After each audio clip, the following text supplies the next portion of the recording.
You all can do your own research, but based on what we have seen from Vice President Harris on foreign policy, she is demonstrably to the left of Biden and Obama on foreign policy, and that includes Mideast foreign policy. Okay, she is demonstrably to the left of Biden and Obama, and the people she hires on that is really, really reflective of that. Okay, everyone who is in the foreign policy blob considers the people who work for her part of the progressive wing of foreign policy thinkers. So there is a legitimate reason to vote for Kamala Harris if you want a more sane, progressive approach to foreign policy, in contrast to what we have seen under Biden and under Obama. I promise you there is a legitimate reason to have faith in the kinds of people that Kamala Harris hires and their actual progressive values on foreign policy. Now, I'm not saying these values are perfect. I'm not saying Kamala Harris is going to be perfect on foreign policy. I'm saying she genuinely believes in taking a new direction on foreign policy that is away from the Cold War-esque, outdated foreign policy ideas of Biden and, by extension, Obama. It genuinely is going to be a breath of fresh air to have Kamala Harris as president leading our foreign policy. So there's a few articles online that detail this, but there's one article from The Intercept that explains this pretty well.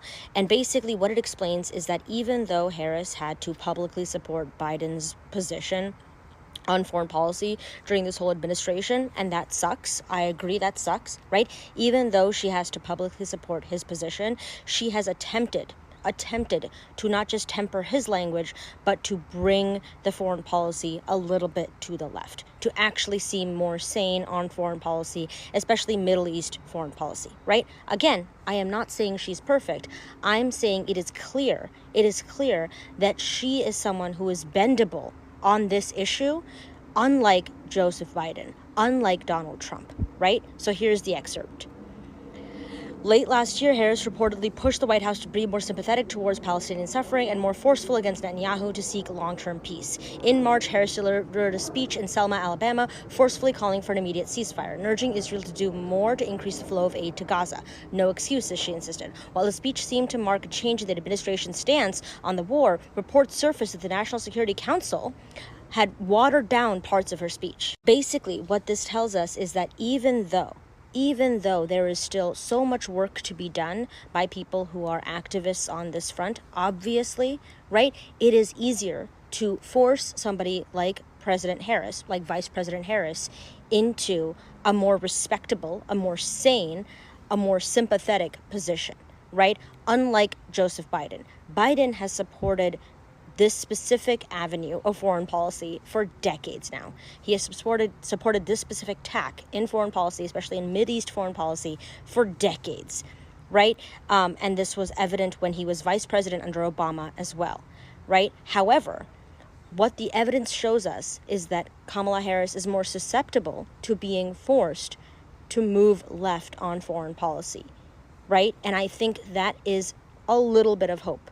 It might not be enough hope to get everyone to vote for Kamala Harris, and that is okay. If you drew a red line on Gaza and you are not crossing it, and you are not crossing that red line, that is okay, right? However, if your goal is to move the next administration, whoever that administration is, if your goal is to move that administration towards a more sane, a more sympathetic, a more humanistic foreign policy, right, then it is easier to force an administration like Kamala Harris's into a position that you respect and understand than it is to move a person like Donald Trump into that position, right? It is easier to organize against Kamala Harris than it is to organize against Donald Trump.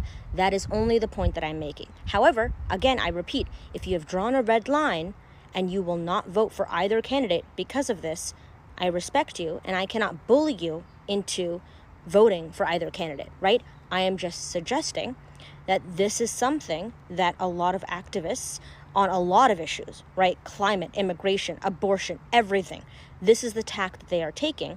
And a lot of activists who are specifically interested in a ceasefire are interested in pushing Kamala Harris towards a ceasefire. And they feel like constantly pushing her towards a ceasefire between now and November, and also voting for her while pushing her towards a ceasefire, right? Getting as many voices for a ceasefire in her ear as possible before now and November. And if she wins in November, right, it is easier to organize against her if she doesn't end up supporting a ceasefire. But evidence shows that she is more sympathetic towards a ceasefire. Evidence shows that she is more sympathetic towards people who want to take a hard line against the actual abuses that Israel does commit, right? And I think it is important to acknowledge that. It is important to acknowledge when you have a candidate who is willing to shift their view based on expertise and based on what their constituents want.